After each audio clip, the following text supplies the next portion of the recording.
السلام علیکم ورحمۃ اللہ وبرکاتہ۔ اسلامک معاشرہ یوٹیوب چینل پر محترم سامعین، محترم ناظرین حضرات، ہم اور آپ شرعی مسائل سیکھ رہے ہیں۔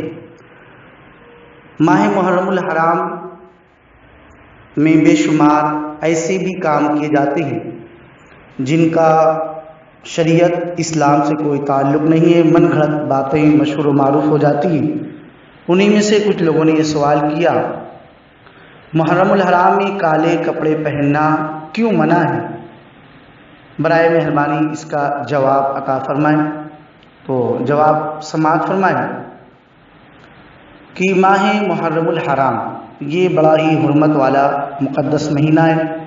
محرم میں یہ ہرے اور کالے کپڑے غم اور سوگ منانے کے لیے پہنے جاتے ہیں، اور سوگ اسلام میں حرام ہے۔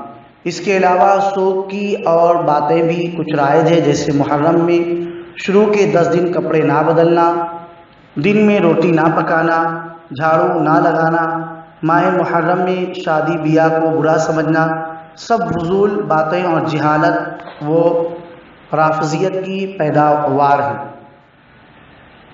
حضور صدر الشریعہ علیہ الرحمہ فرماتے کہ ایام محرم میں یعنی پہلی محرم سے 12ویں تک 3 قسم کے رنگ کے کپڑے نہ پہنے جائیں۔ سیاہ کالا کہ یہ رافضیوں کا طریقہ ہے، سبز ہرا کہ یہ مبتدعین یعنی تعزیہ داروں کا طریقہ ہے، سرخ یعنی لال کہ یہ خارجیوں کا طریقہ ہے کہ وہ معاذ اللہ اظہار مسرت کے لیے سرخ کپڑا پہنتے ہیں۔ فتاوی رضویہ شریف میں یہ ساری باتیں آپ دیکھ سکتے ہیں، اور اسلامی اخلاق و آداب صفحہ نمبر 69 لباس کے آداب و مسائل میں بھی آپ اس مسئلے کو دیکھ سکتے ہیں۔